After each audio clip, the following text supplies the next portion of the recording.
We are live. Hello, and welcome to another Frackin' podcast. I'm Joseph, and I'm here with my co-hosts, Marty. Van. And if you're joining us for the first time, welcome. If you're tuning in again, thank you so much. We're so glad to have you back. Today's episode is Weird Science, and we'll be discussing technology inspired by sci-fi.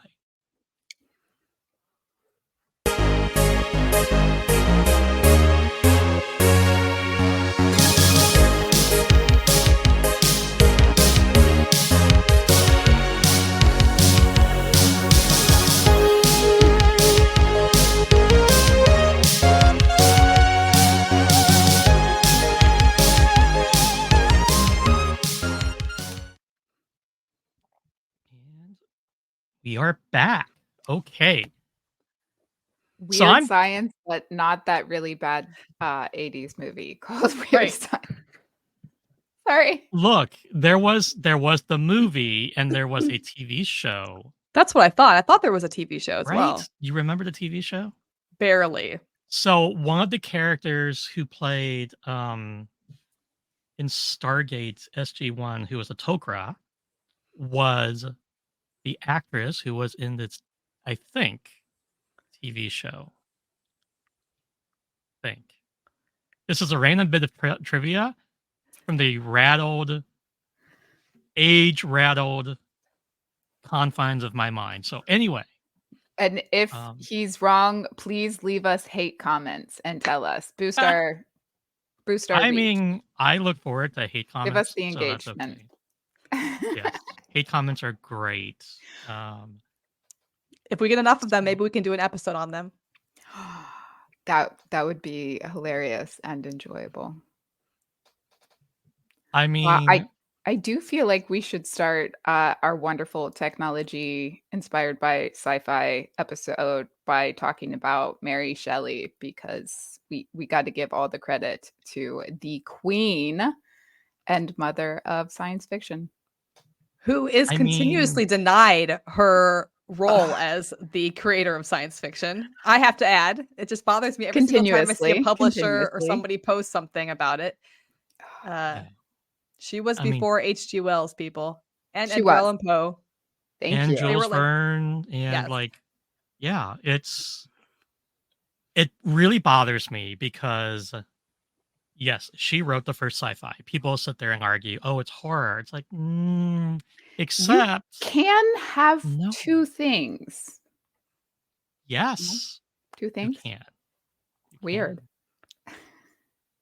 I mean, it's science fiction horror. It is. It's science fiction with horror elements, or horror with science fiction elements. But either way, sci-fi has other elements in it, right? Like, it's true. Yes. But this story, I mean, the story of Frankenstein does not exist without the science fiction elements in it.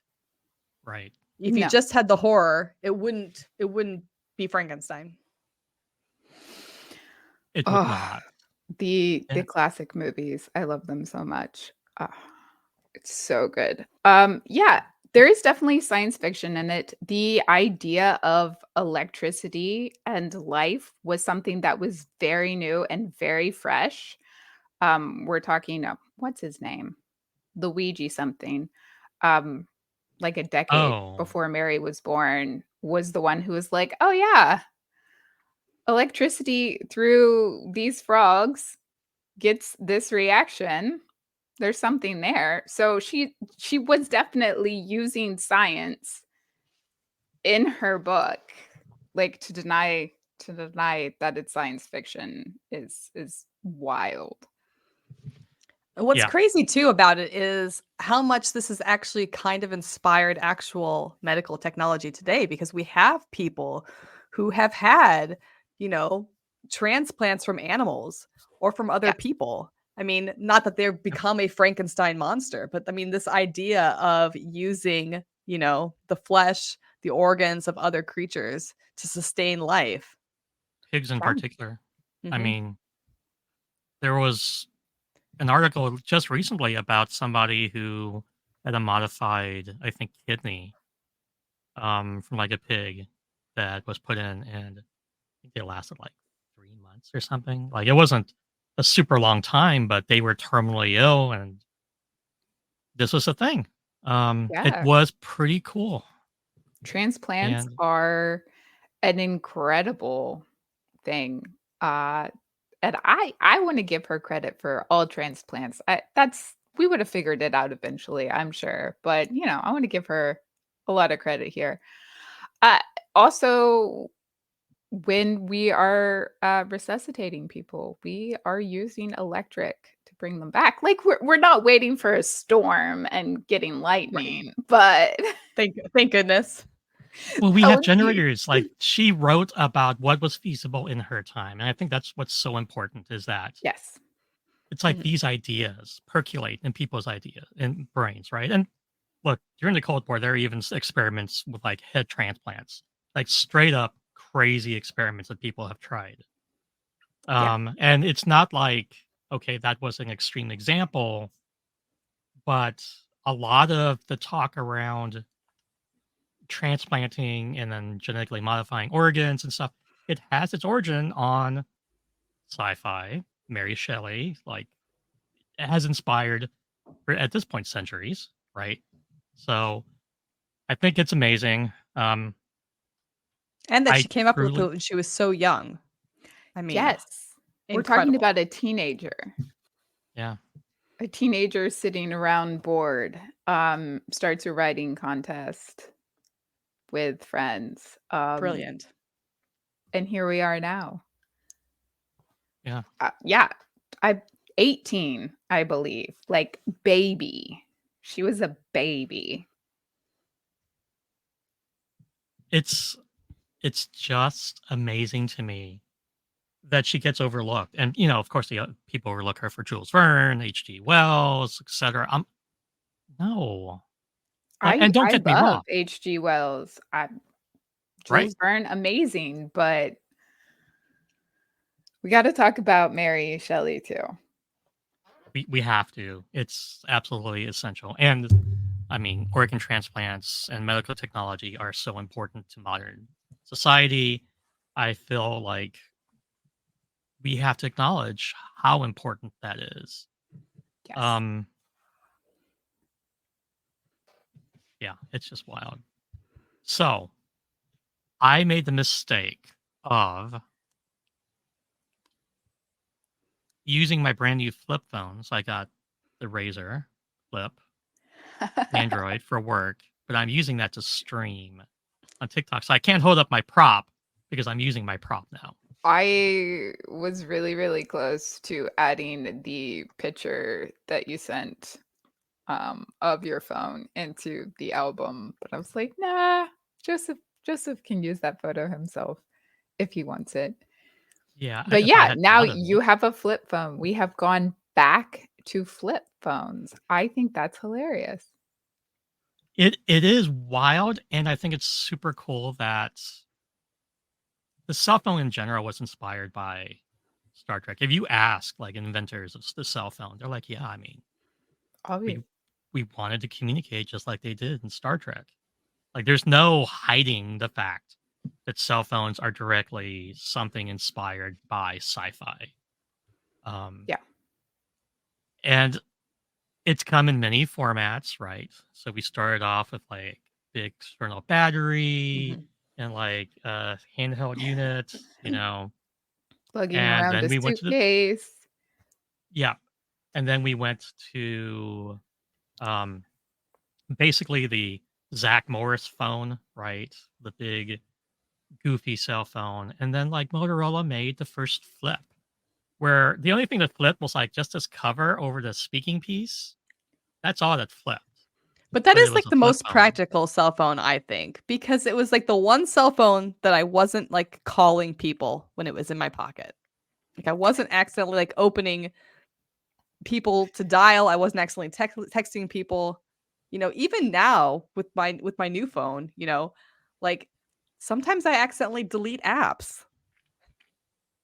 Yeah, So I mean, I miss the flip phone. I miss the Star Trek era of cell phones. Yeah. this is why that's just why I got the Razor for my work phone. It's so wild that the Razor is back.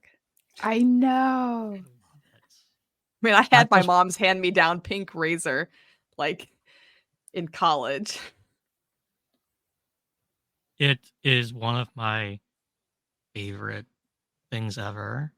And when the first like smartphone came out, everybody thinks it's the iPhone. It was not the iPhone, right? Like Blackberries were out before the iPhone. Microsoft had They had the Sidekick. T-Mobile had the Sidekick. T-Mobile had the Sidekick, which they don't. I mean, I don't know. Was that a smartphone? I mean, Kind you of like could on get the on the top. internet with it. Because my sister Yeah. accidentally ran up a $3,000 phone bill on it once. So I know you can get on the internet with the Sidekick. That's Beware. Oh my god.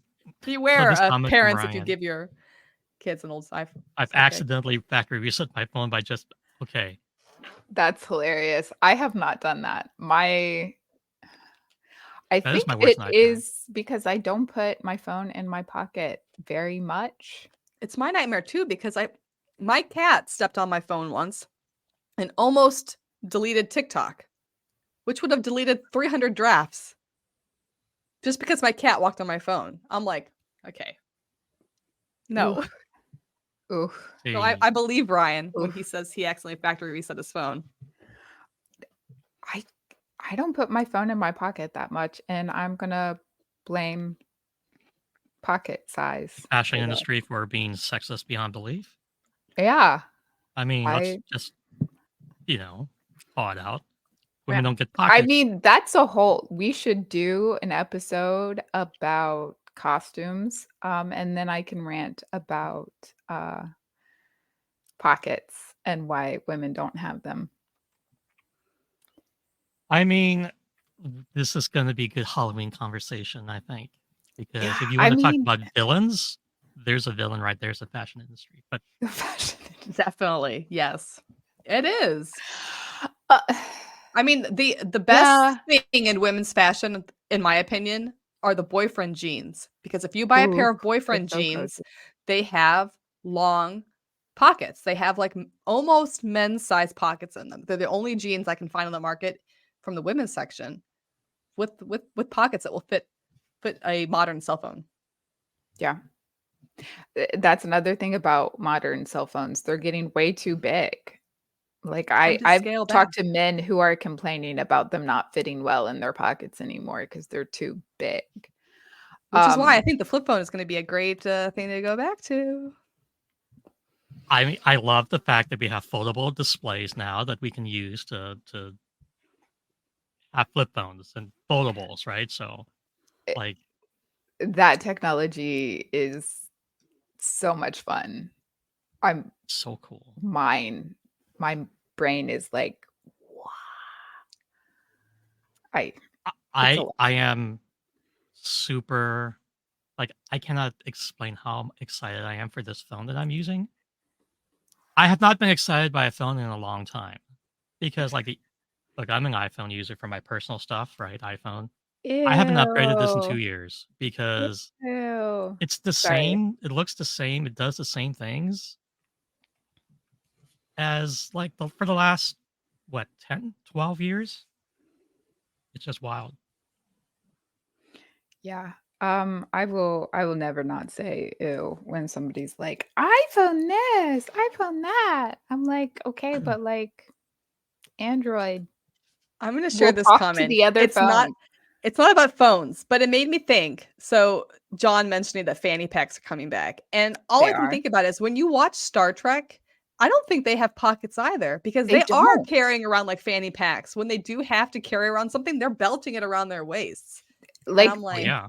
There has to be, and I want to see this scene in a Star Trek show. There has to be like a room right next to the transporter pad where there's just, like hanging belts because they're always like grabbing a belt in between leaving the bridge and getting on the transporter pad. They get this belt and start holstering things in. And I'm like, where was that? Just add pockets. This is why I love Enterprise costumes. I have a lot of criticisms of the show, but the costume, the coveralls make sense. No, this one makes sense. This makes because coveralls make sense. It has pockets. Yeah, but where were T'Pol's pockets? Okay, we cannot speak about costume choices when Rick Berman is in charge of the show because we know that he's going to put somebody in a onesie, and I 100% believe that T'Pol had a fanny pack someplace. they just wouldn't let her take it on away missions. But But I'm sure she had a fanny pack full of like everything she needed, I like mean, including a recipe for plomeek soup. Maybe even some plomeek in the fanny pack to go with her like data okay, so pads we're and we're stuff. getting sidetracked, but what's oh, plomeek? sidetracked? Never. I What's need to know plomeek? what. Yeah, I need to Plomeek know what it is. is a root vegetable native to the Vulcan planet. It's like a vegetable that they use to make a vegetable soup. Okay, It's the I soup that really Nurse like Chapel made vegetable for soup. Spock when he was going through Pon farr and he threw it in her face. Yeah. This He was is having a essential moment. knowledge. This is essential knowledge. okay, so I have to address this comment from John just because. Well, it's John and like She had a calling, really nice costume in Carbon Creek. She but it looked wasn't amazing. She was T'Pol. gorgeous. It was her grandmother. Yes, technically, but also that any of her outfits could have had pockets easily. That like it was not skin tight. Um, Which is That was one of the before reasons I love the that fashion episode. industry destroyed yeah. clothing. No, that episode is my favorite Enterprise episode, and one of the big reasons is No like, Archer. well, that's a whole other conversation. But I love the costumes in it. They're so well done, and she looked so comfortable. The acting in that episode is amazing. The story is hilarious. It is a fun episode. But yeah. She definitely needed pockets in that episode, and I think she had them. And if she did, with pockets, she could have put her flip phone in there easily. It Well, would have fit. I'm just like, I'm circling back for us. I'm circling back. I'm stuck. Okay, so we're talking about Enterprise. I'm going to bring up warp drive, right? Yes. Yes. So warp drive's super cool. And it's like, well, we don't have warp drive, except we're Yeah. working on it, kind of. We right? are. Yeah. So there's a Mexican physicist, Miguel Alcubierre. I'm slaughtering that. Anyway, he has written papers on how we could have a functional warp drive. Now, in his papers, he explains that we would need some sort of power source that would be exotic matter. However, there was a revision to his theories by other scientists who were reviewing it. And it's like, we could actually do this with the technology we actually have now. It would still be hugely expensive.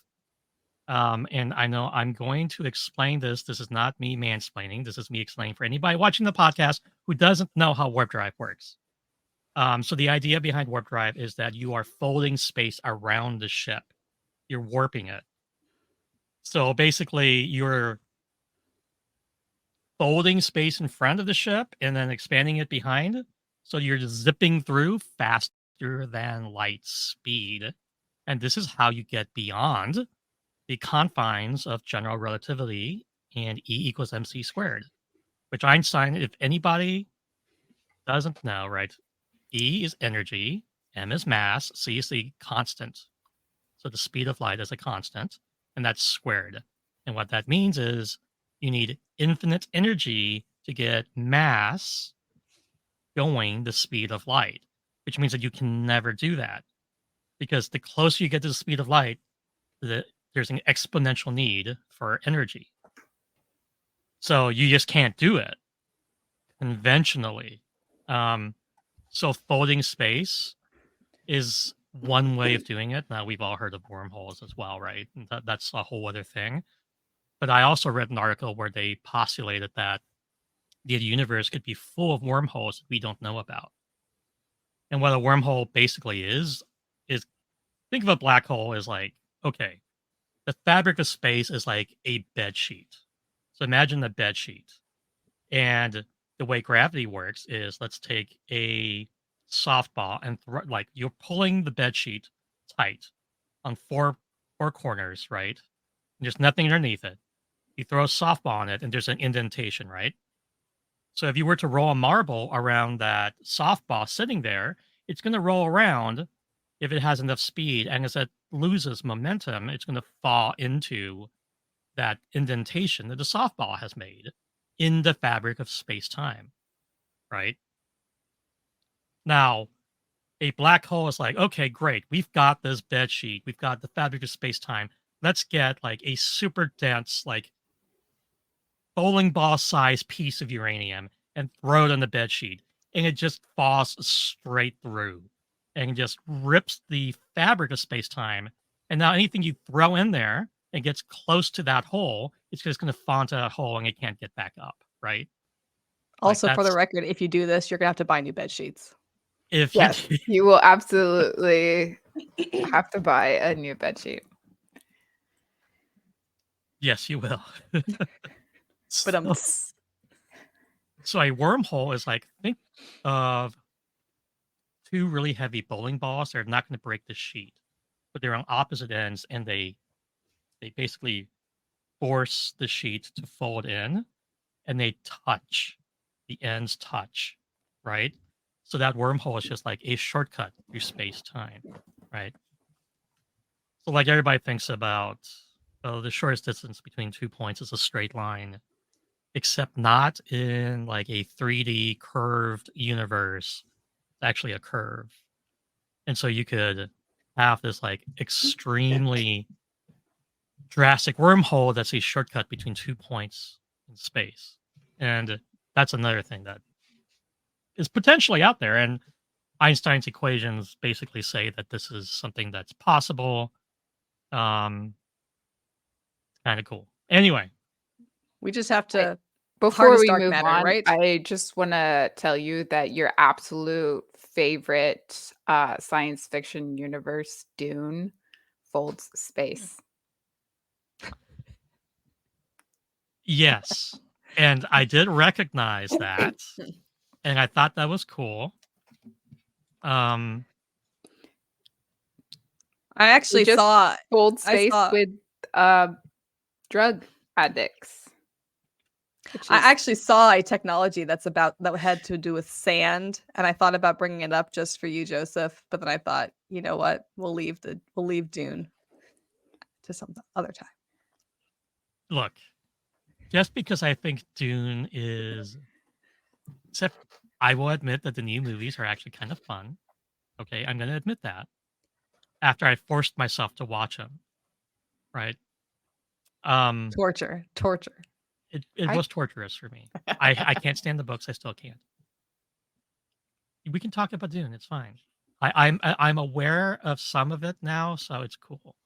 It's cool. So cool.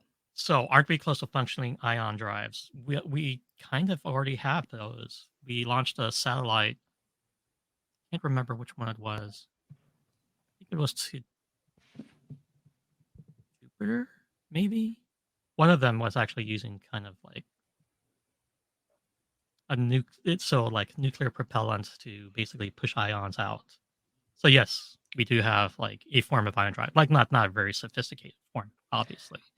I wasn't able to deep dive warp drive as much as I would like, but from what I understand, isn't the problem at this moment the fact that we just haven't harnessed dark energy, or we haven't figured out what the negative energy is?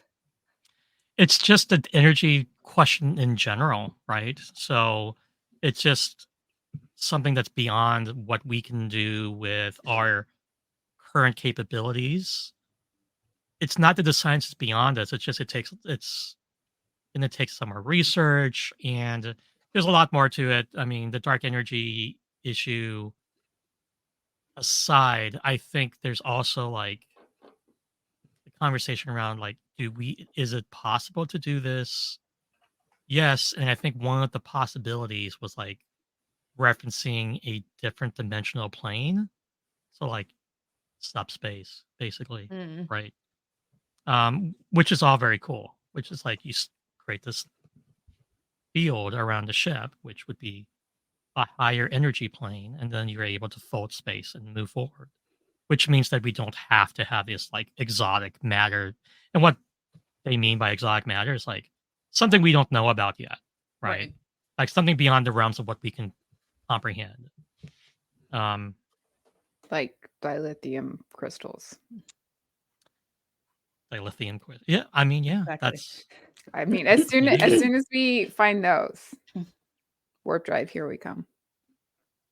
Well, what I think is cool in Star Trek is also like the entire wardrobe was like matter antimatter reactions, and this was like stuff that was just theoretical at the time, based upon Einstein's research. But in like modern day times, we can't create antimatter. But the Thank you, minute it CERN. touches matter, it just big boom. So Big boom. I love like everything about Star Trek and the way they explain warp drive, like magnetic fields to contain the matter from the antimatter so they can like have a very specific reaction.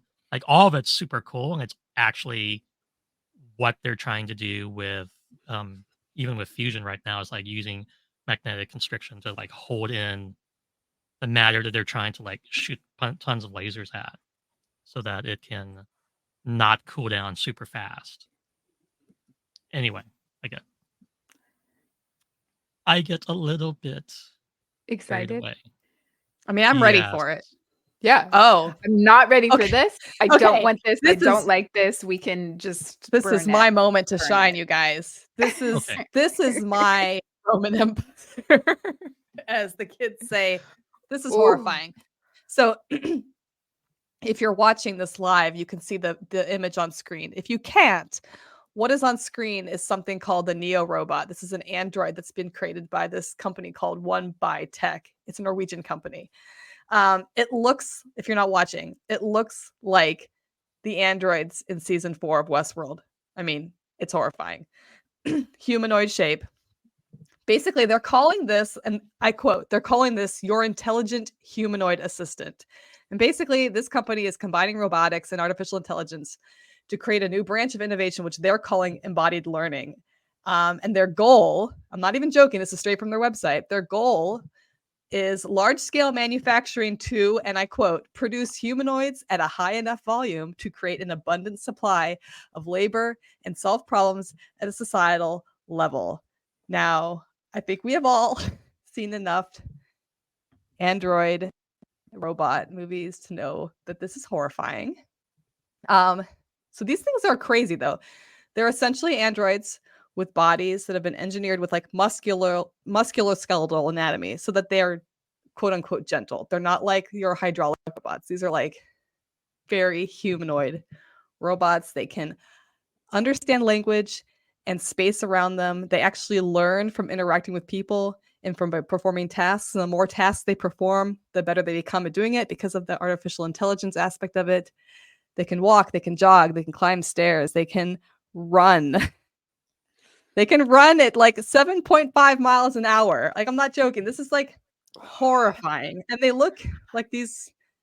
I think, what did you said earlier? You said it's kind of like this Uncanny Valley. That's Uncanny all Valley. I get. It's If they scary. looked different, I would probably be on board, but they look too humanoid and I just cannot. Oh, I And these cannot. are horrible.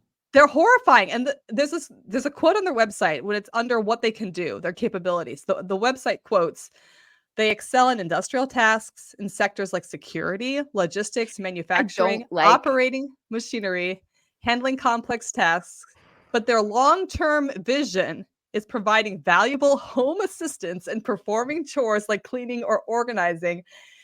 And this is the part that gets me. So if you're an Isaac Asimov fan and you are the robot series that he writes, you know that Right. Asimov has like the 3 laws of robotics.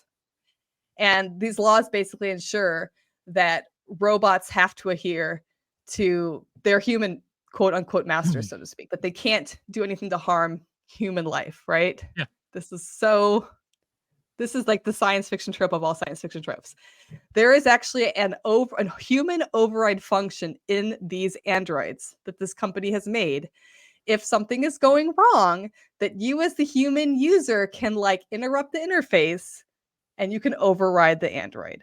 If you have to have that feature in your product, I was just reading that. I'm horrible. It's frightening. I don't want security robots. I don't want them learning from interacting with humans doing a security job. I don't want them learning things. what scares me is that somebody's going to try to like tie this into AI for learning, and Well, they are. the problem with that is like most AI models, given enough time, turn into absolute fucking fascists because people online purposely mess with with it, asking crazy questions because that's our nature, right? Like we want to like push the envelope and see how dark things can get, right? Like Yeah. a company that exists that does software that I'm not going to name years ago put an AI model on Twitter, and within like hours it was basically calling for the extermination of certain groups of people. Yeah, Well, and this is already embedded with AI. The crazy thing about this model, This is you can horrible. order them. There's a waiting list. You can go online. You can get on the waiting list for these. They have two different models. They have the Neo model, and then they have the EV model or something like that. You can get on the waiting list for these things. Like they are seriously. And the first time I saw this, I thought this was a joke. I honestly, I saw it on a TikTok. I thought this is made up. This it is for should a be a movie, joke. It and should be a it's joke. legit. I mean, I'm thinking of like, I'm thinking of real humans. I'm thinking of Terminator. I'm thinking of David from Prometheus and the Aliens series. I mean, like, I'm like, from the photos, it's hard to tell. This thing is 5'4". This thing is my height. I mean, it's human size. But what about Data? Listen, I love Data, but what about lore? Okay, look, Exactly. What? But this is like the exact thing that like we as like science fiction lovers have been like fearing, I believe, for like for decades. I mean, Asimov was writing this decades ago, this fear of like humanoid android life and like the good that it can do, but also the bad that it can do. And we're basically taking away these abilities from human life. right. Under the guise of it's going to make our lives better, that we can spend more time doing creative things like art that AI is already taking away from us. I don't know. Why do they have to make I, him look so horrifying? It's not I like it's had a to put robo this vacuum one. cleaner. I Yeah. had to put this So one I love my simply because this is also kind of scary because this is hydraulic and super powerful, right? Like I mean, that look, thing looks like it could rip apart a spaceship. Yes. I'm pretty sure it could, to be honest. I love robots. I do. I love robots. There are some robots that are just fantastic. I have a little shark. Yeah, a little shark. It's white. We named it Great White. We call it GW. We're very polite to it. We've had it for years. Sometimes we put googly eyes on it, which is adorable. Um, this is the kind of robot that I want in my house. I want one that is very specific and very helpful. If I had a laundry folding robot, I would probably have one. I hate that. I hate folding laundry. Um, but I I don't mean, I want them think that to the look Neo too robot will be able to fold humanoid. laundry for you eventually. I don't want it to look that humanoid, and I want it to be more task specific. We use robots in manufacturing settings already. And people are already complaining about this is taking jobs away from people, but I'm loving it in a lot of industrial settings where we can like take humans away from very unsafe jobs. And then we can have these very specific task oriented robots to do a very specific task. And we still need humans to repair said robots. Um, so I like robot technology in that way. I don't think we need robots that are learning. I mean, isn't there a horror movie out right now about this exact thing, about a family that gets like an AI in their home? I mean, I just I don't I understand it remains the John Hammond quote from Jurassic Park. You know, it's not that we should, it's that we could. Like, yeah. But maybe we shouldn't, you know? Yeah. Yeah. You Look, something about.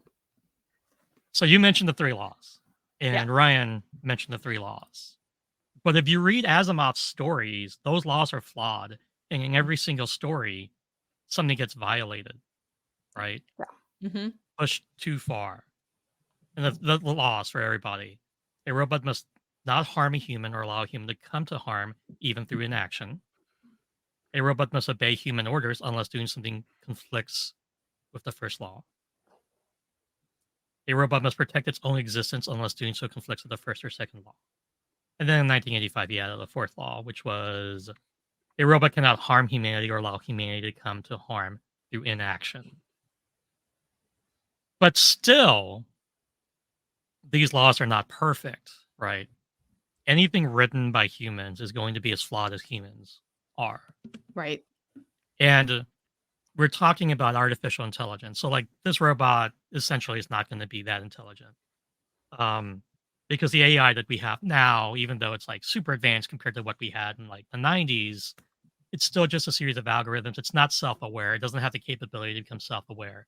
It's still very dependent upon people running data centers with a big switch where they can just shut everything off. Like, that's essentially, we are okay right now with things like this. It's the mechanical foul-ups that worry me, right? Like, it's not that it's going to become aware and purposely exterminate all of us, but it is going to. The programming could be shitty, or it could be hacked, and that's what worries me, right? Yes. Yeah. The I mean, if threat you of look at the compromise. statistics, if you look at the statistics of the thing, it just scares me. First of all, it's quite large. Yeah. They say it has a 44-pound carrying capacity. That's a lot of weight. That's a child. That's a small child. That is a small child. I mean, that scares me. The fact that it can run as fast as it can, it runs faster than me. And it's not going to get tired unless its battery runs out. So, I don't know. Yeah. The only good thing is, like, it's not that heavy. Like, I'm pretty sure I could take it. It's 66 pounds. I got it. But yeah. So in zombie it scares movies, me that it learns. That it improves its actions based on its performance. Like, it improves every single time it does a task. And that scares me so much. But yeah, I guess if the switchboard stays operating and nobody takes over the switchboard, I guess we're okay. Yeah, that's fine. So in zombie movies, there are so many different kinds of zombies. John is but the zombies that run, I think, are the most terrifying. Those are the most horrible. So like a robot? Yeah, they're horrifying. Robots that run, like, no. No, it's like, I think that technology does not need to exist. I see no good purpose for that. Sorry. No.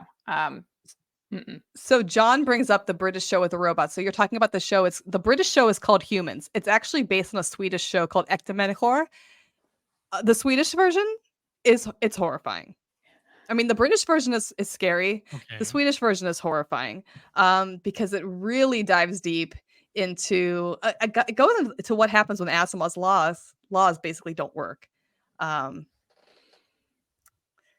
You should look it up.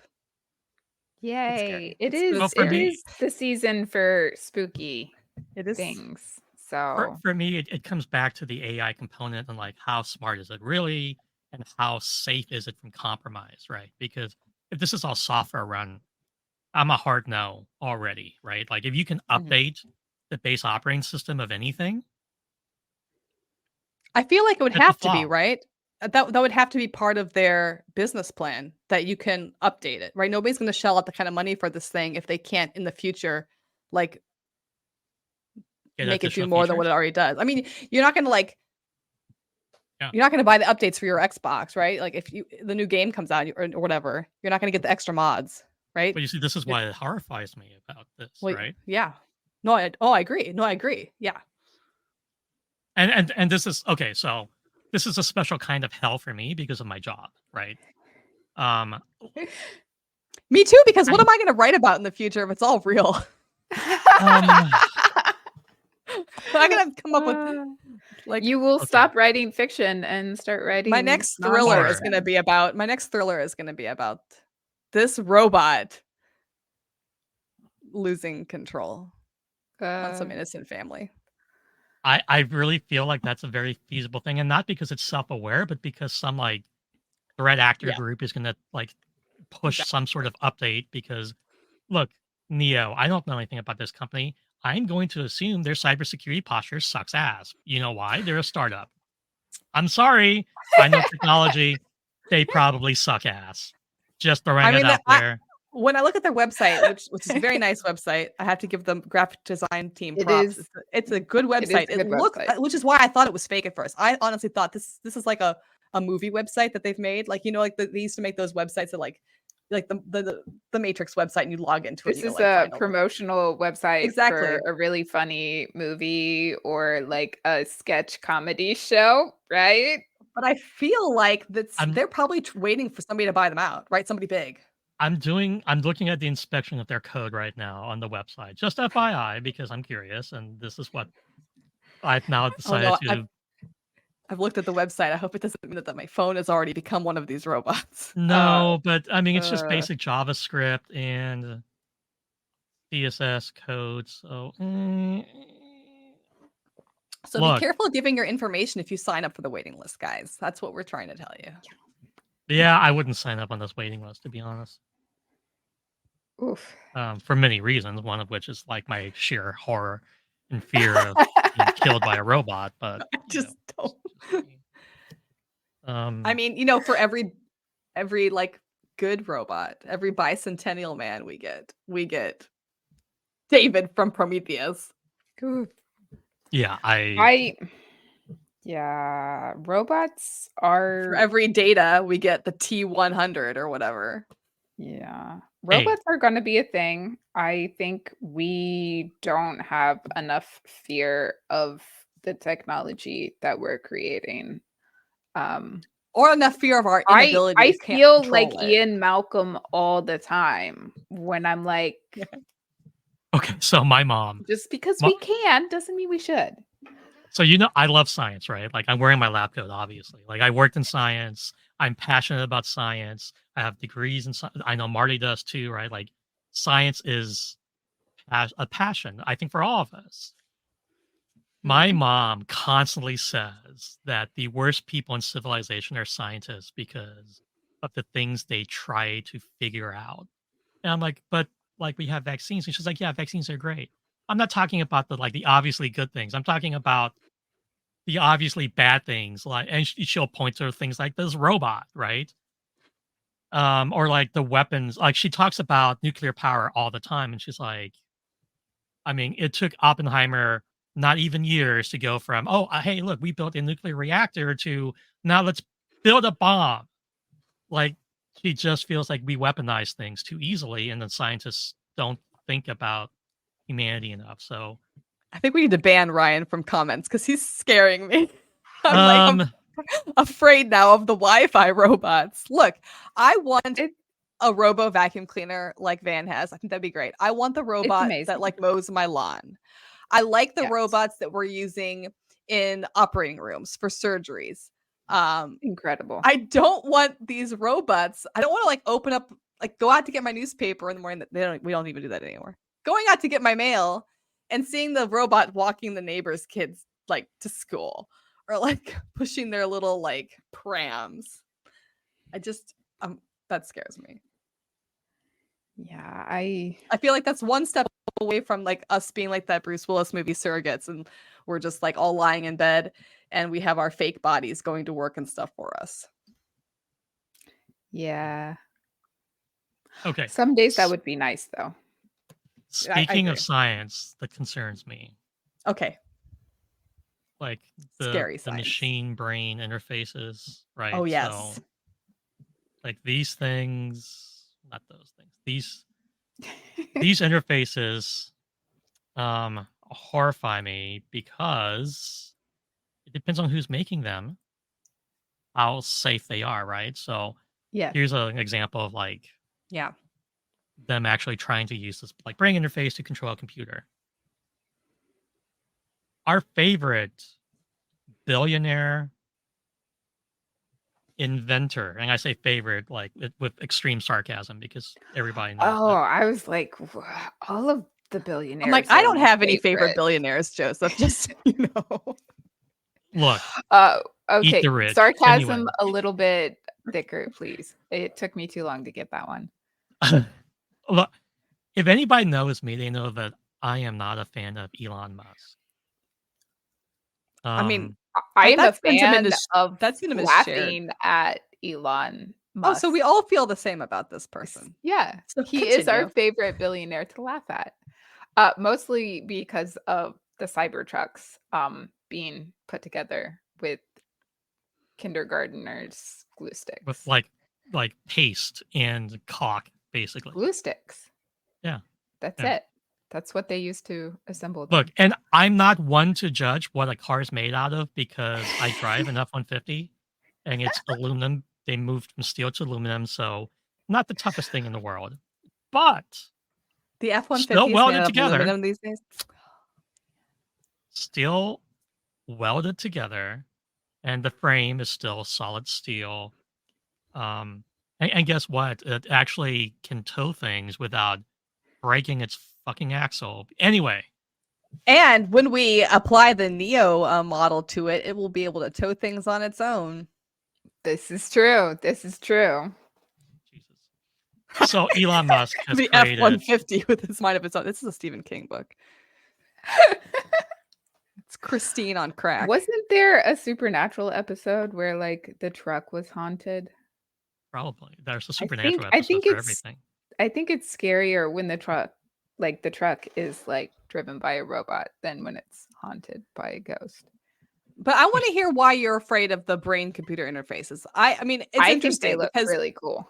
every time I read an article about these brain reading robots, these brain computer interfaces, it's all about like helping, people who are tetraplegic patients being able to use the world around Okay. them. And so Great use case. Awesome. Put something on somebody's head, on top of somebody's head. They can move a cursor. They can open doors, whatever. Great use case. Very much for people who need it, right?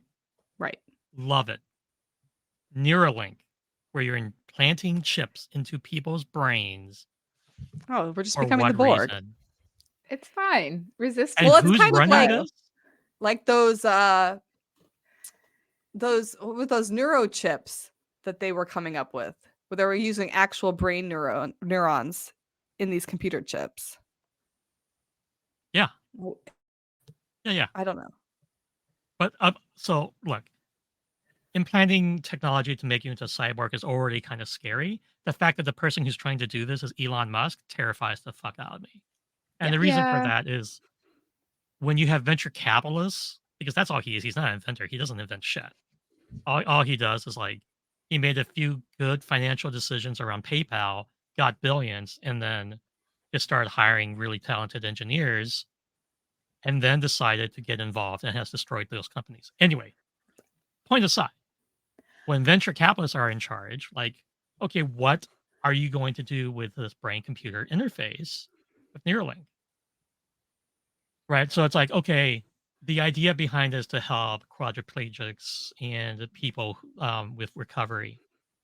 But I don't trust the person in charge. And that's the biggest thing for me. There's no regulation around it because it's such new technology.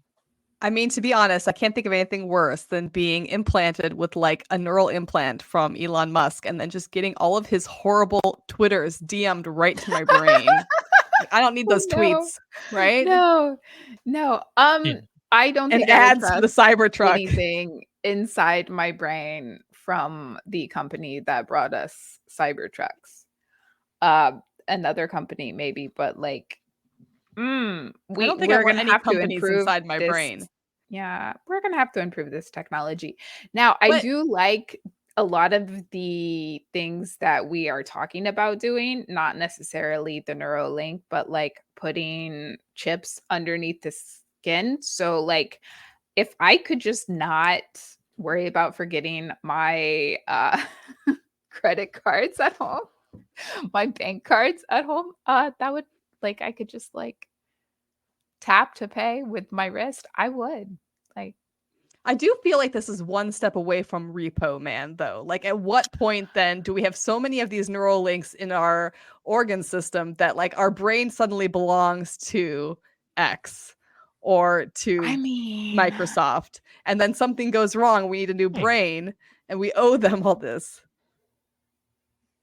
Am I reaching? I don't think I'm No, reaching. you're not reaching. I And don't think he's that's a reaching. concern. Not with these That's the concern. robots that are going to be in people's houses.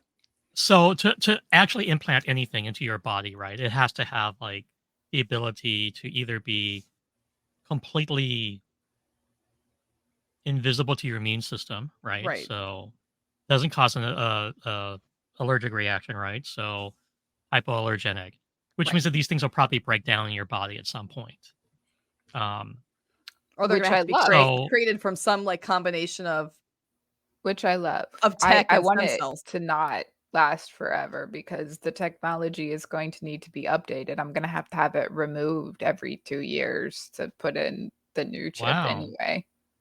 Okay, hold on. Pause with that. What's going on in the chat? Because we just had our first troll comment. Oh, I am troll. so Great. happy to have a troll. Elliot, we will Thank not you, be Elliot. voting for Trump or Vance because they're fucking Nazis and we don't like fucking Nazis. So anyway, I'm going to Yeah. go there and I'm going to Yes, ban bye-bye your Trump 2024. Bye-bye to him. Thank you. bye-bye. Wow. So that guy obviously Aw. just put themselves on the waiting list for the Android model. Yeah, and And they've already been implanted with Elon Musk. so I apologize to Van's parents for What a my cussing. segue. By the Sorry, way, Mom, Dad. I'm sorry, Van's mom and dad. You probably already stopped listening to this one as we ramble. And if I forgot that I was live on TikTok, so I've been cussing up a storm, and I haven't been banned yet. Well, Anyway, it's fine. so back Let's to our move- regularly scheduled program. Yeah, back to our regularly scheduled chaos. What else are we getting? I need my robot to we are- bring me some water. I picked this Neo. photo on purpose. Janeway getting her replicated coffee. I relate to this so much. In the morning, I typically wake up and the coffee is already made because my partner is awake before me and makes coffee before I get up. Replicated instantaneous coffee. This is what we all need in our life. Right. And so, like, the replicator's one version of this. Obviously, we can do more than coffee in the sci-fi universe. But this is all based on the original series protein sequencers. Yes. Right. So making custom kind of food. And one of the things that it inspired was the creation of microwave ovens, which is like just a quick way to like heat up an instant meal, right? So, and even the inventor of the microwave said that they were inspired by sci-fi, to kind of create these things. But going even beyond that, like we're looking at meat alternatives, right? So people are taking components to create things like, the Beyond Meat type situations and trying to go even beyond that. So like 3D really printed creating food. Well, that's what I was going to just say. Did you guys see that new article recently from Columbia University? They have successfully 3D printed cake. I would eat I it. mean, Like they 3D printed a real cheesecake. I need to try this because I have a 3D printer that's just collecting dust right to the side of me right now. You could be in the cheesecake business with that 3D printer. If I could be 3D printing a cheesecake right now, well, one, I would need way more Wegovy because I would be super, super eating. Anyway, let's not go there. I mean, the other thing too is, I mean, can you imagine if there was a replicator that could just replicate biodegradable clothing for people who can't afford clothing? I love the idea of replicators and clothing. We hear about it a little bit in Voyager because Mhm. we have the one child for most of Voyager. We only have Naomi. But they talk about her growing and her Mhm. mom putting her old clothes back in to be recycled into new clothes because she's growing so fast. Um, as a mom, that oh my goodness, I that would be amazing. I need And the fact that you wouldn't have to be like the old clothes aren't gonna like go to a dump someplace. No, it's gonna be recycled, Right. I which I this love. I love everything about that because I mean, I yeah, think a lot of our replicators clothes is just ending up in landfills. yeah. Replicators and transporters. They're the two things I've always wanted the most from Star Trek, but they're also the two things that kind of scare me because I feel like they can, as good as they could be, I feel like mankind would use them for bad. Well, I mean, Oh. if I could replicate anything that I want, yeah. Like, I'm gonna just make a bunch of, like, cosplay shit, obviously, but, like, Bubba down the street is not gonna be using it for good things. So, wow.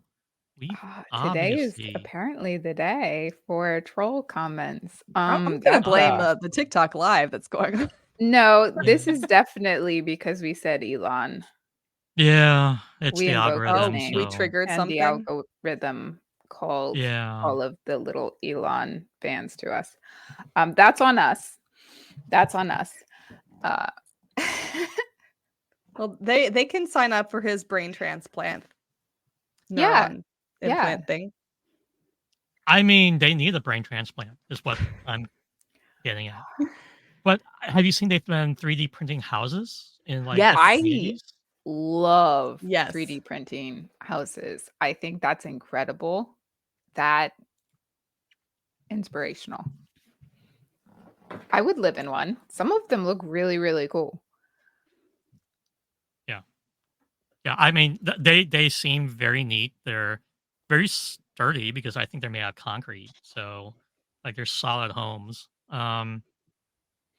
I Like, I think I that they honestly would want be really incredible in disaster areas Mhm. where, Mhm. like right now, we just had a huge, and by huge, I mean like massive across hurricane in the US. And the path of devastation it created is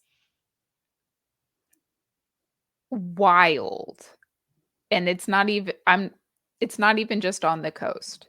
We're like, "Oh yeah, no, the coast, couple 100 miles inland." No, hundreds of miles inland. Up in Ohio, where I'm from, there is a lot of problems and flooding, and certainly not as bad as Tennessee and parts of North Carolina are experiencing. But like to be able to go into these communities and 3D print at least some shelters, some buildings very quickly, that would be incredible.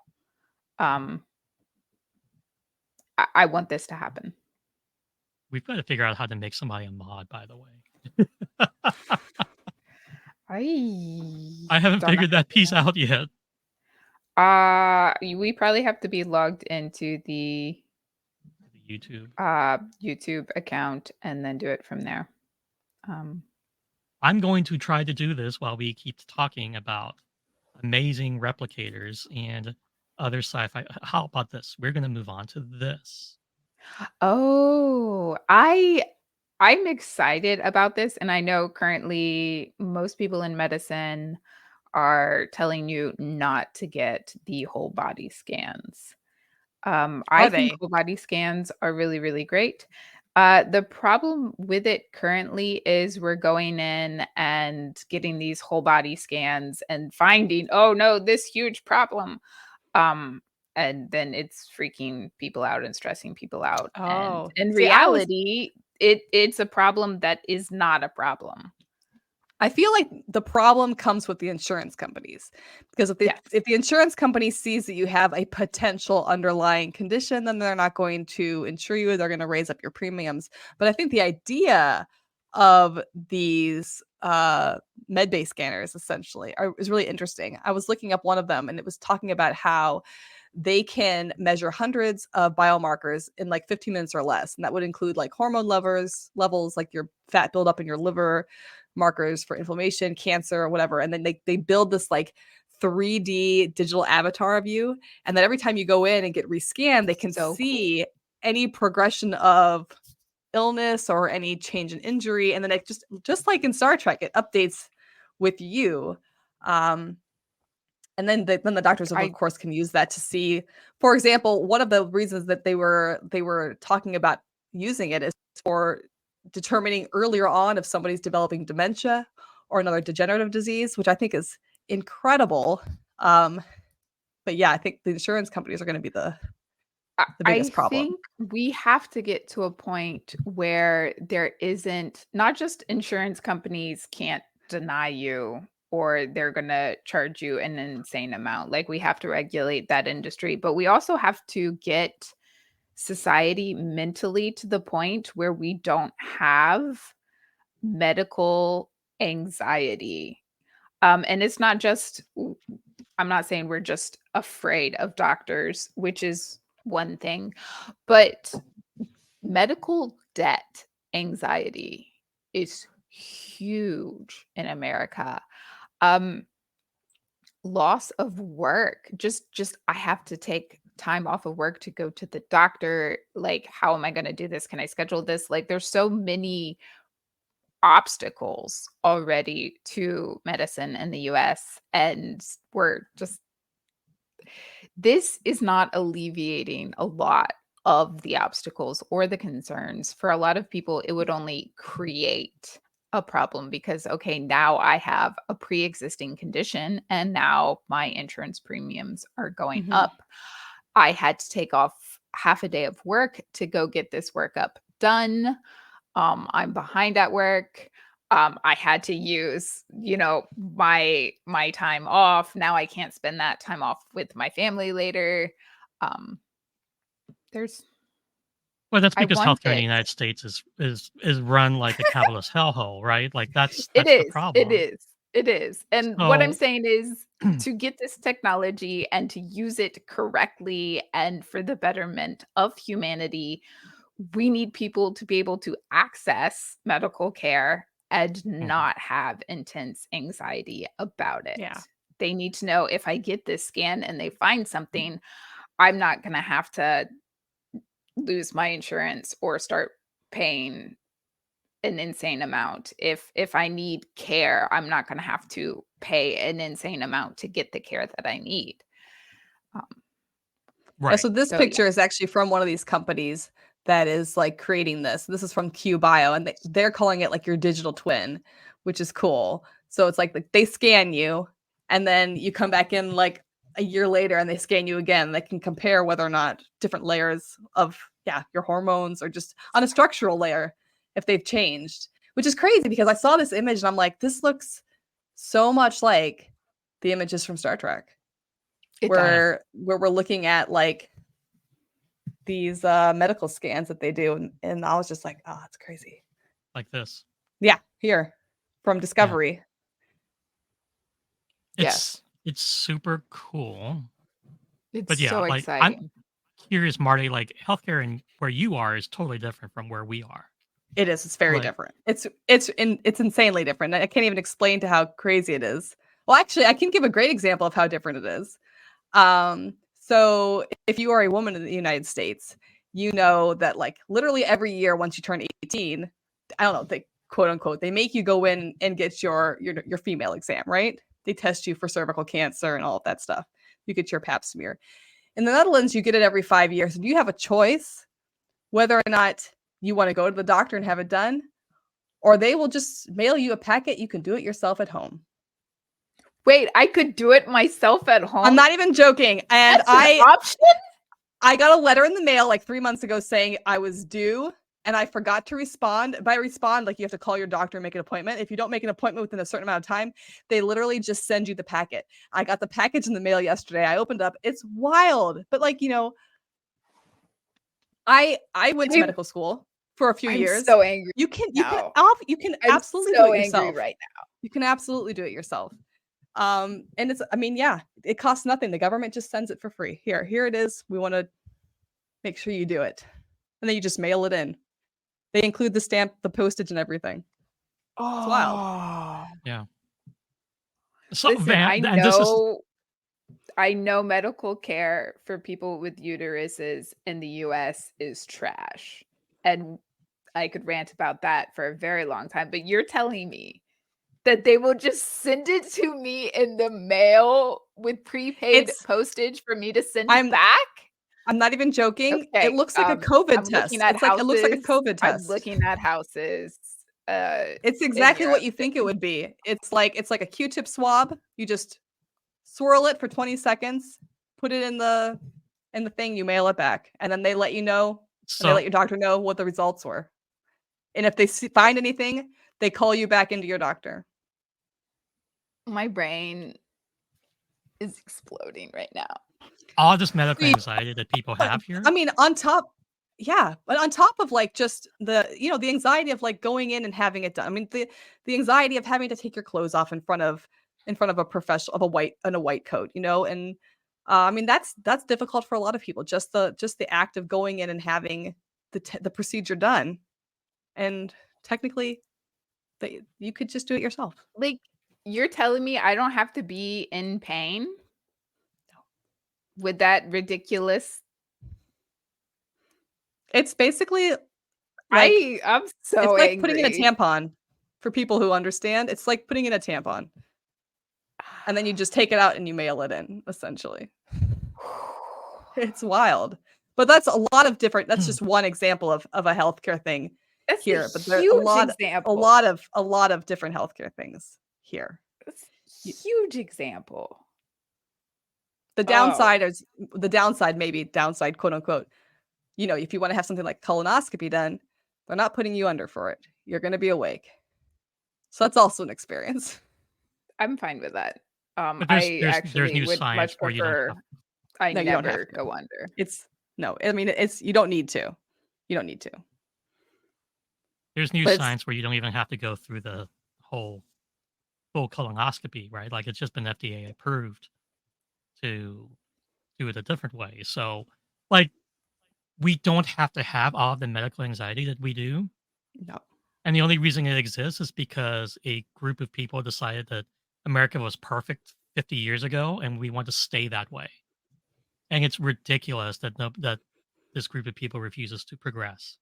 Well, I think it's also part of the capitalism that, every time you go in, it's going to cost money. Every time that you go in, you're paying big pharma or whoever for these outrageous procedures. Yep. And when you could just get the mail-in version. The downside I say downside, not for us, but for doctors, is that in most other countries, like they get a salary and that's it. And it's a good salary, right? They get paid well. But they're not going into debt with school. Like if you want to become a doctor in this country, it's like $6,000 a year for a 6-year program. You're not like $400,000 in debt. So you don't need a $700,000 a year salary. Correct. Yeah. So people just like, it's a job and they do it well and they get paid well and they're not $500,000 in debt at the end of school. And they go home at 5 to be with their family. Yeah. It's I don't know why this like concept of American exceptionalism exists when people do so many, and it's not that we're not good, right? What's good about America is like the promise that we can change to become better. And we've been stagnant for the last like 30, 40 years because this like idiotic group of people don't realize that we should progress as a species.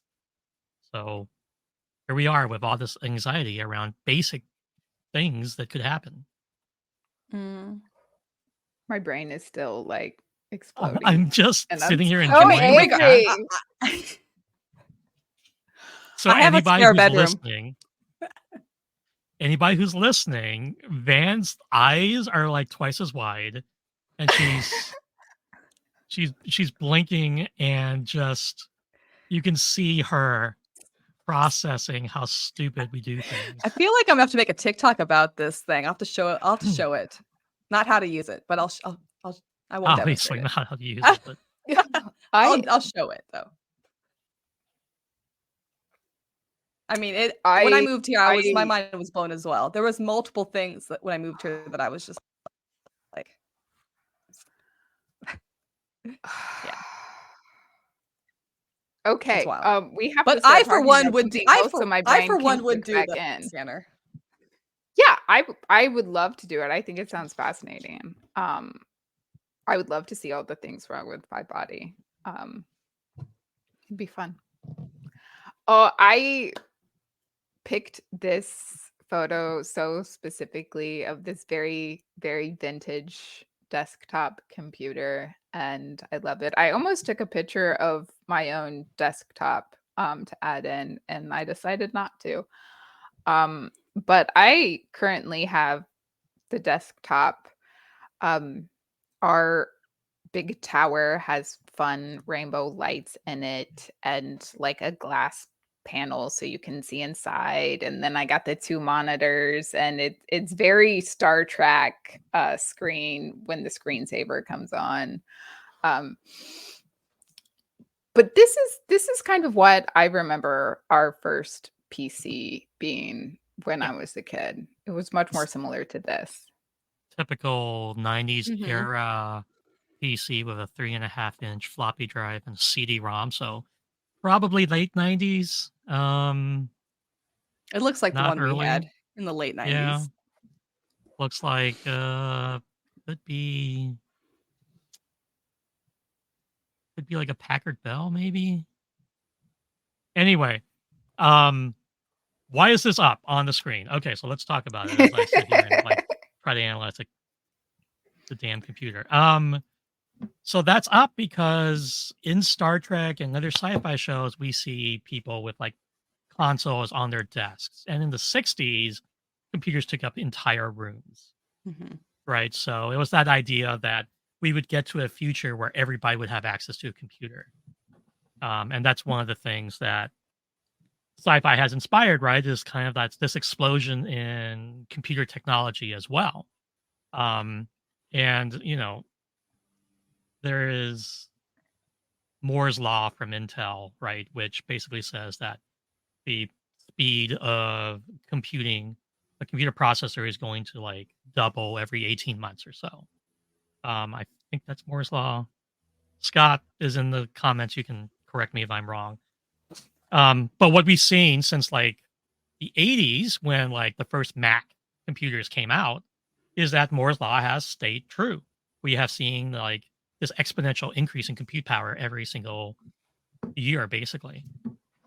And we've gotten to the point where like this has exponentially more compute power than the capsule who landed on the moon. Right. So which is wild. Yes. That we now have trouble going back to the moon. My little cell phone has the power to go to the moon. Like, honestly, my smartwatch, right? I mean, honestly, your cell phone is probably too overpowered to go to the moon. At this point, it needs to be like depowered if you want to send it to the moon. Yeah. And I use it to look at cat videos, which is, I think, the best use of technology. Cat videos and Cybertruck videos. I love sending Cybertruck videos to Joseph so we can laugh at them together. I honestly, I mean, look, I'm not gonna lie. I'm just gonna go out there and say it. My cat has like an iPad, like he has a tablet. Yeah. So I mean, so I was wrong about Moore's law. That's the actual law. Transistors in a circuit will double every 2 years with minimal rise in cost, which leads to an increase in compute power because transistors are the switches, right? So on a basic level, we talk about binary code, right? That's just on and off. And every computer basically works because they have on off and they're computing possibilities based upon just this very binary system. And so the more transistors you have on the circuit, the more compute power you have. So every 2 years, you have twice the number of transistors on the circuit. Thank you, Scott. Anyway, my computer science professors would be really pissed off at me right now, but that's besides. That's okay. I was going to look it up. Anyway, what's cool about this is we have everybody, including like school children, have access to computers or even tablets and cell phones that have tons of compute power, right? And especially when it comes to things like tablets and cell phones, as we've already talked about, right? Very much inspired by Star Trek and sci-fi in general. But the entire computer age is run by nerds who wanted to have access to computers like they saw on TV. I mean, obviously, I do like the improvements that they've made on tablets, though, because in Star Trek, like in the Next Generation, we will see scenes of our favorite characters at a desk, Picard at a desk, or Beverly at a desk, and just stacks of these of these little pads.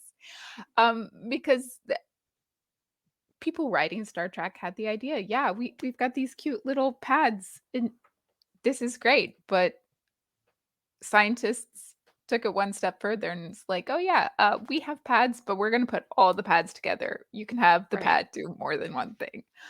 I love that. That makes I just love that. I love that Star Trek had like the first ebooks. You know, they're reading ebooks in Star Trek, and then we get the Kindles, and it's but we don't need a different Kindle for each book. No, true. We can have all the books, all of them, on one Kindle. Yeah, I mean, I remember back in the day, I can't remember who said it, but there was like storage space or memory, and somebody said like, I think it was like 100 or 256 kilobytes is all you will ever need, as far as compute power or like storage space or compute power. It's dreams. like it's like, okay, as I sit here with like, that's not even one photo of my cat. That's not even one photo in high definition. You got to get the high definition photo. Yeah. No, dude, I love this. Yeah, this is a good point. This is what I'm talking about. Bashir handing Cisco pad after pad with theories from the genetically enhanced people. Yeah, that was good. Exactly. And the thing is, this was in the 90s, right? Which is where Star Trek really, the one area where I feel failed to realize that we would just have like one pad, which would store everything on. They're not books. They're like compute devices. I still love, though, how so many characters like Picard, Kirk, that despite the advances in technology, they're still like me. They're still going on vacation and carrying like 15 leather-bound books with them. Okay. Yes. Look. Yes. I feel like we have to bring up the fact that I have a Fire tablet, not a Kindle. Like I have a Fire tablet with all of my books on it. And I still never bring it on vacation with me. I will get physical books and bring them with me. There is something very, very different with a physical book that we have not really, the experience of reading a physical book is not completely replicated by our Kindles or our tablets yet. There's something about the weight, the turning the page, the smell, the tangible connection to it. It is still different, and I don't think we're going to lose books. Like people have been worried that we're going to lose books completely. I don't think we will. We're even finding where people write fan fiction online and are having it printed and paying people to bind this fan fiction in leather. Like not just they're printing it out, but like they are making actual books. so they can have something tangible. And I love this. I love this. I love the fact that we do have access to these things, computers, which we're all sitting in front of, and cell phones.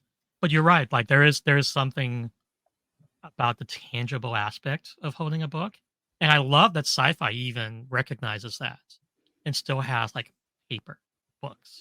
I mean, I think there's something to be said about our connection to the senses and memory, and that Yeah. being important when it comes to like reading or experiencing music even sometimes. I remember like I think that's why like people will always be collecting vinyl. There is something about this, I love my like you vinyl. said, this the smell, the tangible aspect of like physically doing something with it to make it have the effect. I Right. think it's always going to be there in some form. Some music just sounds better on vinyl, and I will argue that point forever. I love my vinyl. I love my books. Give me the Books. technology, but also Who loves books? What books? Books. I don't have any I books. don't know. I don't know. Books, I don't know them. I think I'm the only one that doesn't have books in the background when we record, which is pretty impressive. We'll have to do a book Considering the episode. beautiful bookcase you have in your house, yeah. I do, but also true. this is an enclosed office, and there are actually books above me, but they're all like my spouse's business books. So I love this comment that Scott says about Spock giving Kirk the bound copy of A Tale of Two Cities. I just feel like there's something personal about giving books as gifts, and there's something there's something meaningful there. I mean, it's like a real understanding of a person.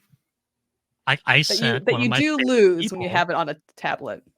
I sent one of my favorite people a book recently. So this is true. This is true.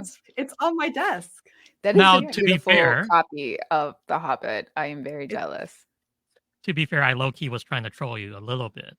Like I wanted you to have it because it was a good copy, and like it, I thought you would have fun with it. I like nerdy trolling, friendly banter, friendly trolling that I can deal with.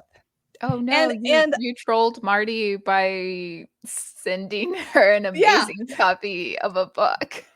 And yeah, because now I have to read it. Now there's no choice. So I've added it to my winter reading. As soon as I can use the fireplace, it's going on the read list.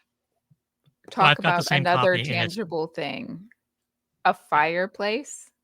Like we now have LED fireplace. No. Like I turn on the fireplace on Netflix all the time because it has that whole crackling sound. Yeah. But when it gets cold enough that I can like just start my actual fireplace, a whole new level of amazing. It's like the smell. I mean, if you have a wood fireplace, if you have a gas one, maybe not so much the smell, but the sound and the feeling is just perfect.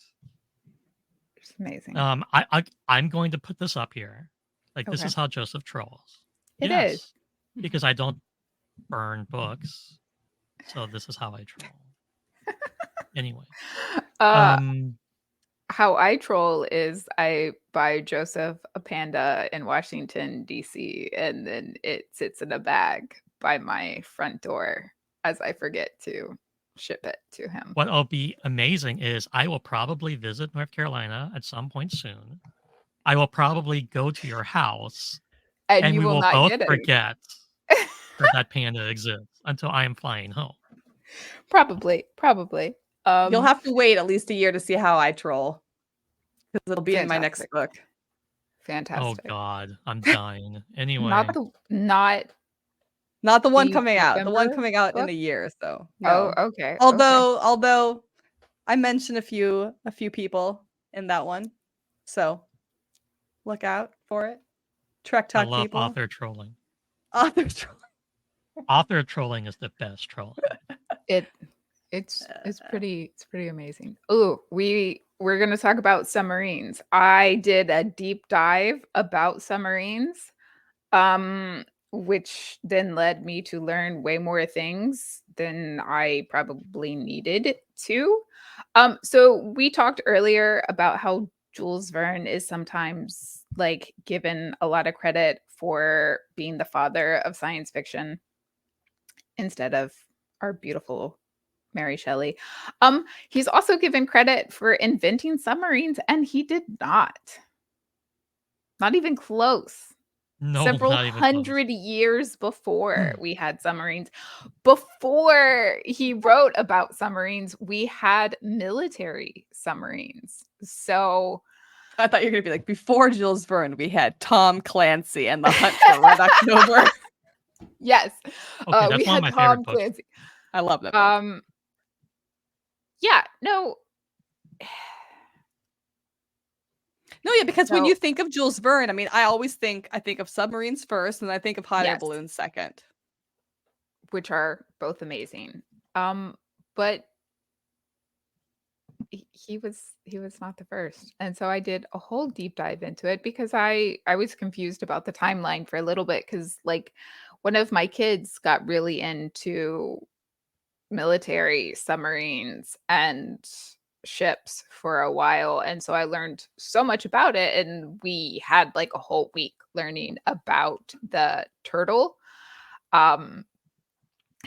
which was during the American Revolution. Like Yeah. we had a military submarine during the American Revolution. I mean, it did not sink the ship. It wasn't successful, but it existed. It was there. The French had one too, right? I think. I believe so. Sorry, go on. There was a Dutch inventor, Cornelius Drebbel, which went under the River Thames in, I think, 1620 something. Oh wow. Like That's a wild. mathematician actually like conceived of a submarine back in like 1578, 1579. Like the idea has been around for a very long time. Jules Verne does not get credit for inventing submarines. But, however, he did inspire a lot of people who made modern submarines. Right. So the first submarine to go under the North Pole was a nuclear powered submarine, the USS Nautilus, named directly for the Nautilus and 20,000 Leagues Under the Sea. So if you do research into submarines, a lot of the people who invented or worked on modern submarines were very, very influenced by Jules Verne. And so we're going to give him credit. We're going to give him plenty of credit. He was inspirational. But not the father of science fiction, and not the inventor of submarines. And I'm a little disappointed by that fact. I wanted him to be the inventor. But no, they've been around a very long time. I mean, I think it's cool. I mean, he did other things like from the Earth to the Moon. I think he talked about shooting, which was also wild, from the Earth to the Moon. I mean, like shooting people to the moon from a big cannon, right? That was the story. Which actually they are working on like I don't want to say like cannonballing, but like catapulting satellites into space. I read an article about this. I can't remember. I can find it. Like an electromagnetic catapult, I suppose. I mean, that's cool. And you know, in a lot of so like I watch anime, so there's a Macross Plus was like a big one when I was growing up, and they had these ships in these like huge long ramps that were like magnetic catapults to like launch their like ships into space. Anyway, so I found it. You found it. Catapulting satellites into space. It's a prototype system called Spin Launch, where they're using kinetic energy. They're using kinetic energy instead of the usual technique of chemical fuel to basically spin payloads at 80,000 kilometers an hour and 10,000 Gs and launching them skyward through a large launch tube. That sounds insane. I So- love this so much, but can you repeat the name again? Because I'm pretty sure that my brain laughed too hard. Spin It's launch? called spin launch. That's what it says. They said they've just signed an agreement with NASA. So Okay. there's a I picture, need to which you probably cannot see, but you can see it looks exactly like what you would think with the tube. Oh my God. I love this. This is amazing. How is this not going to destroy the payload? Like, this is sensitive equipment. They have somebody who's really good at packing delicate things. Okay, so Pierre's comment, what could possibly go wrong? Nothing will go wrong. It'll be perfect. It'll be perfect.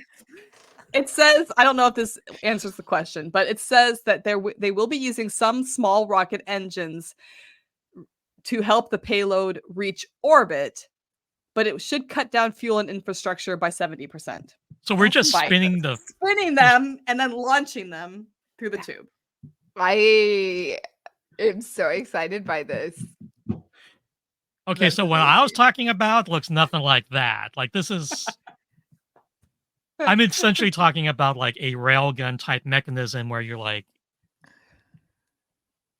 Anyway, okay, so spin launch. I feel like there's only so much. This is one step away from like a Cedar Point jar, and you're like spinning your arm around trying to get all of. I mean, this is basically what a sling is, right? Like, are we trying to slay a giant? Yeah, yeah. We're slingshotting things into split. As Pierre says, what could possibly go wrong? Nothing will go wrong. It'll be fine. People use trebuchets for a very long time, very successfully destroying things. I mean, launching things. It's fine.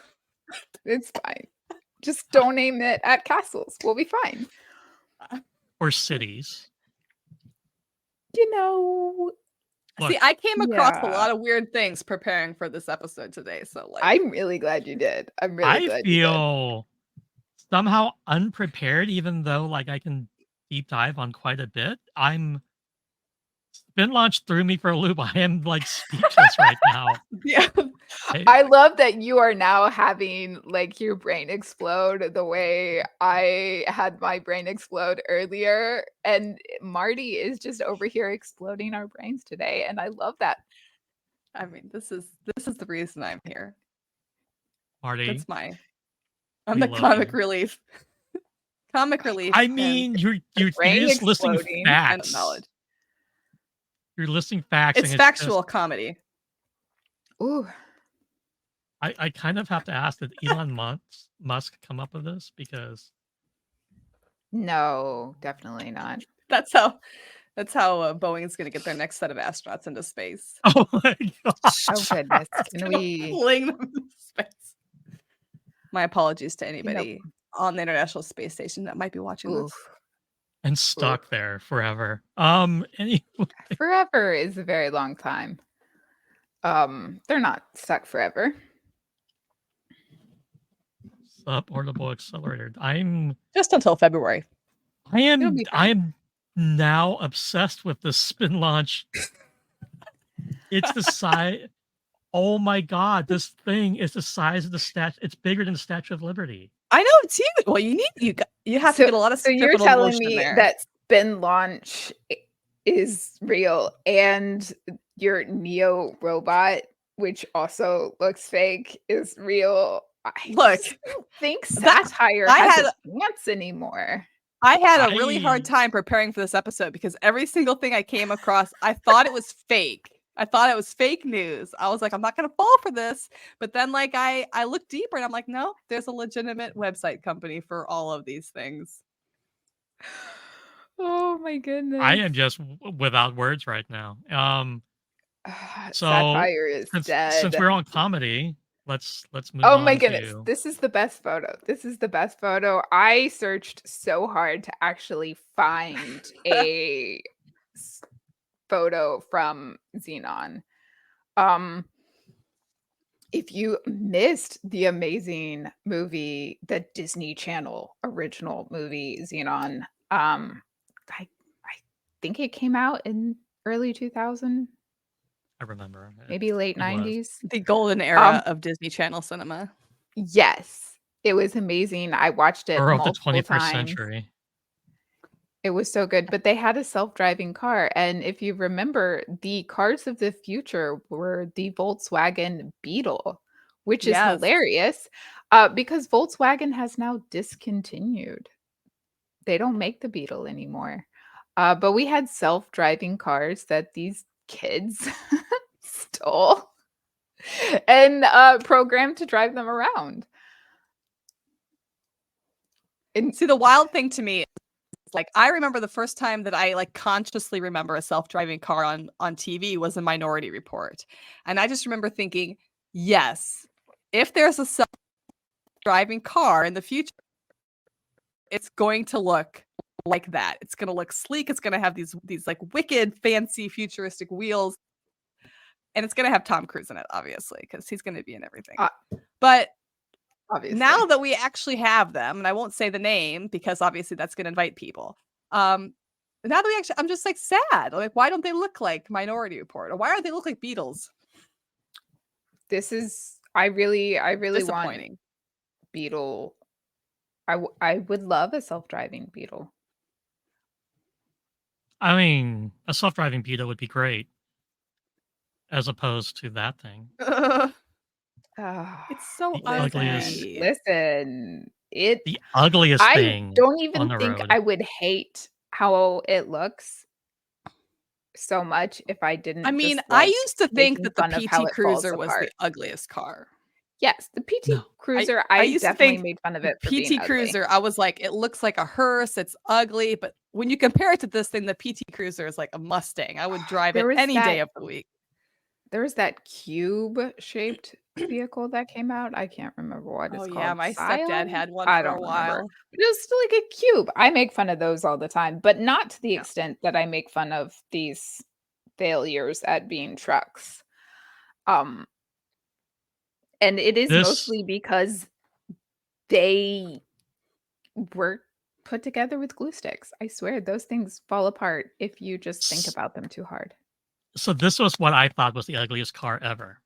The Pontiac Really? Aztec. I had a visceral not reaction the first time I bad. saw one.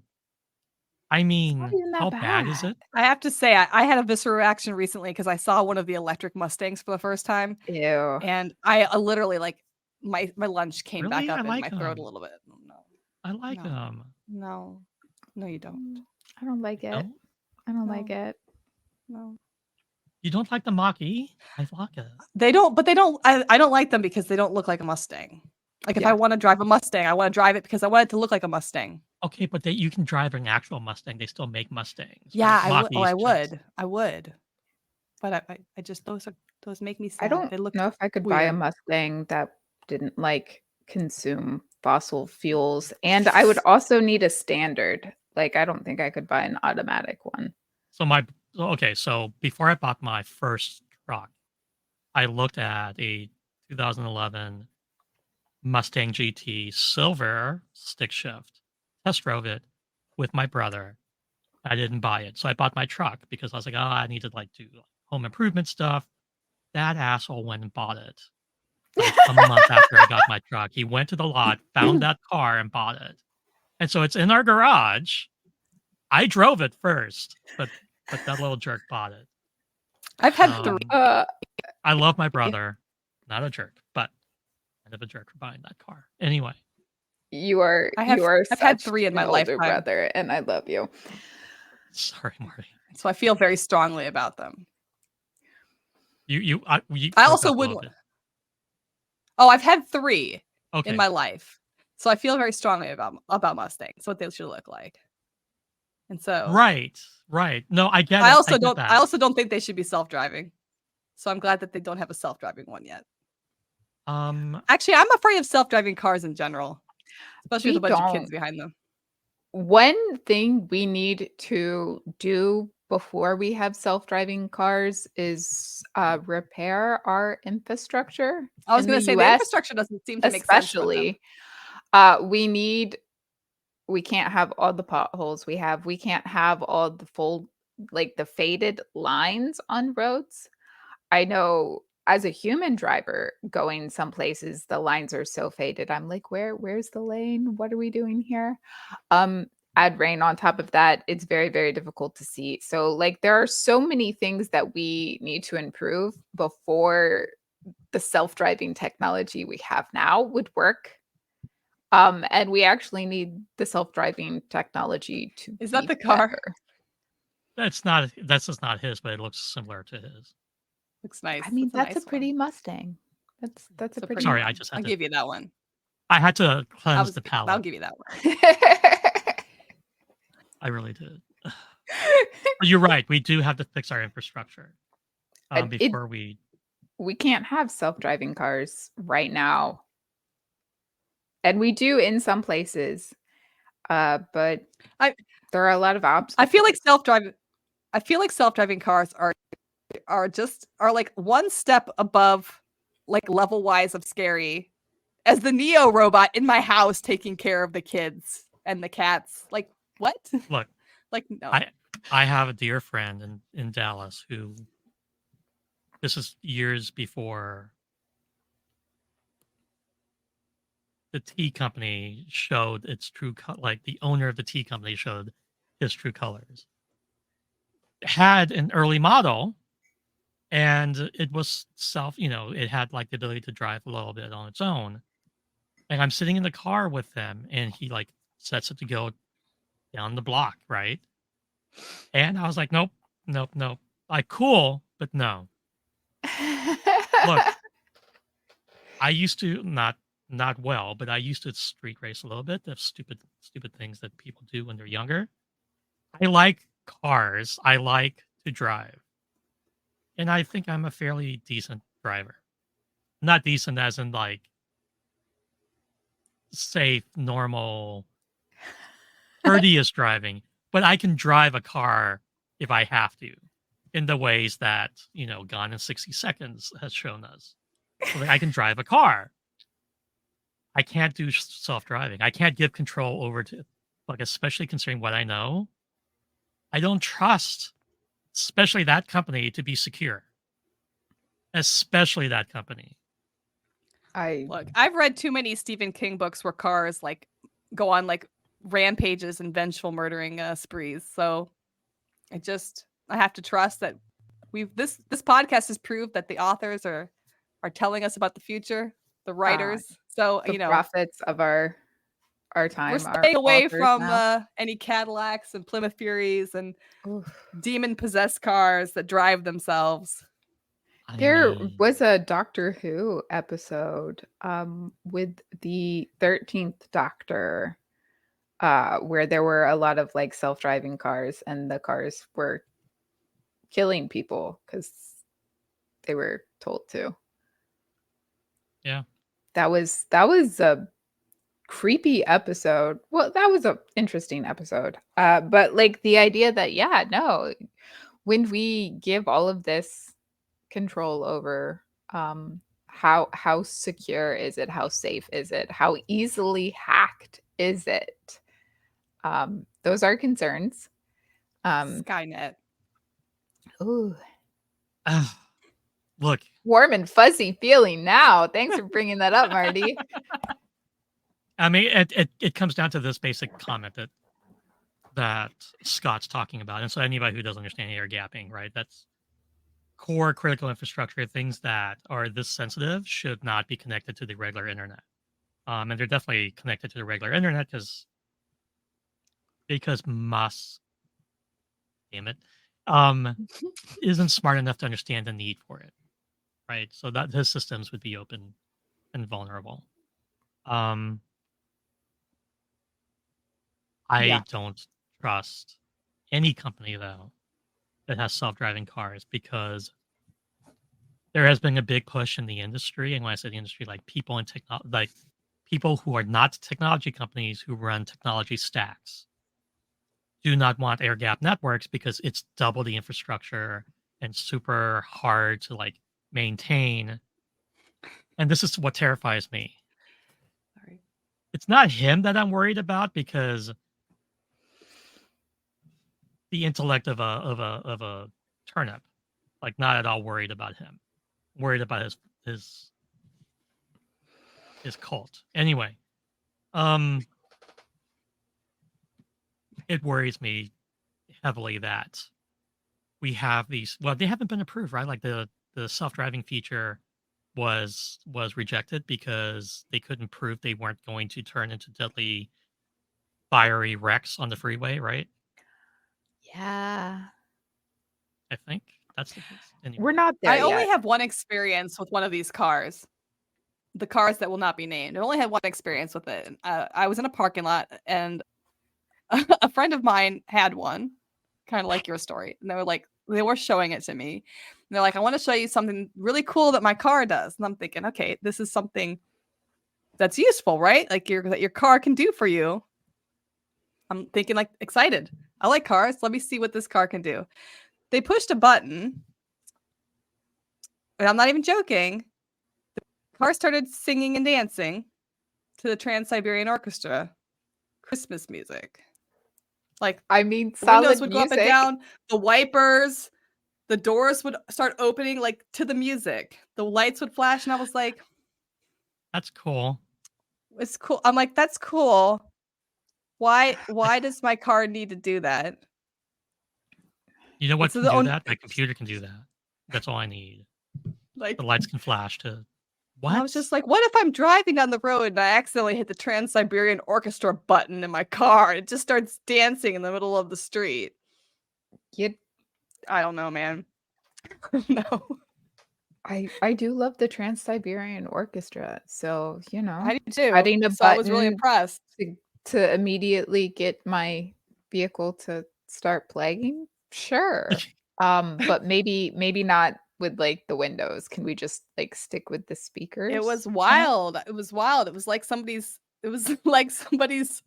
house at Christmas. The lights flashed the music, and I was like, why? Why does your car do this? You're gonna make a car do something crazy, make it travel back in time. Or something. Ooh. Apparently I need to actually plug in my laptop. But now I want to rewatch Minority Report and see what those cars look like again. Yeah. I haven't seen I was that actually one. I was actually at a car show recently, and they had a lot of what do you call it? Like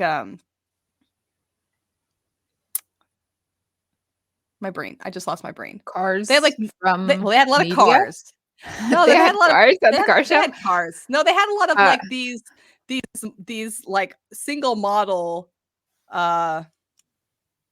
futuristic, like the cars of the Ooh, future. fun. And they were just wild. Like one of them, no steering wheel, nothing. There's like what like do an you hold iPad on the to? inside. No. You don't hold on to anything. No, it does everything for you. There was I no don't like control. it. I looked inside. Like I was like, it looks really cool on the outside. It opened Joystick? up. There was nothing inside. It was just I'm- seats. I'm a Not even control the Delta freak. I Flyer can't do it. joystick? Nothing? I can't do it. No. Yeah, right?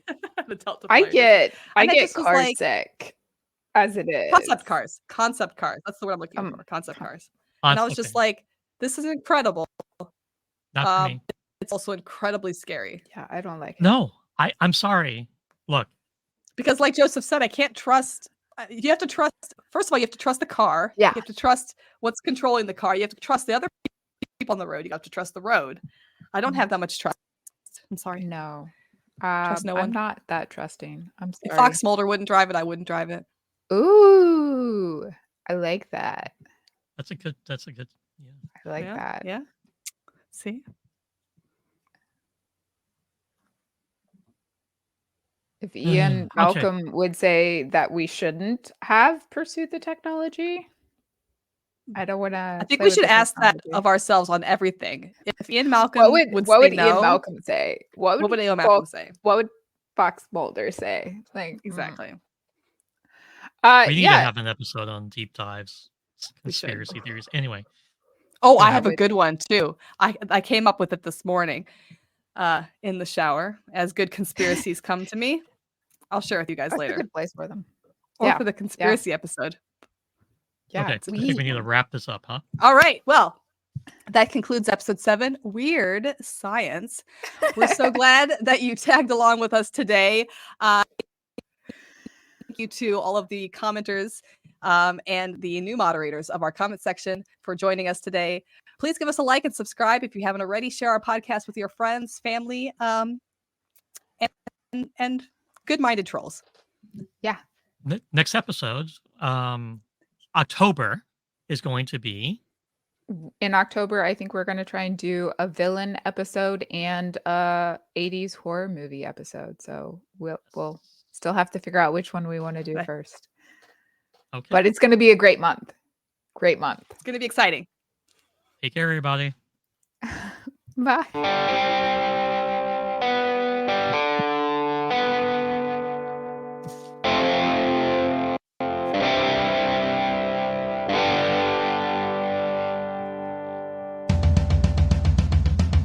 Going out to explore. Tune-in comes to another frackin' podcast. Time travel, wormholes, and more. Chevron's locked on another frackin' podcast. Debating all the lore. We get signal of another frackin' podcast. Nerdy topics galore. Systems go for another frackin' podcast.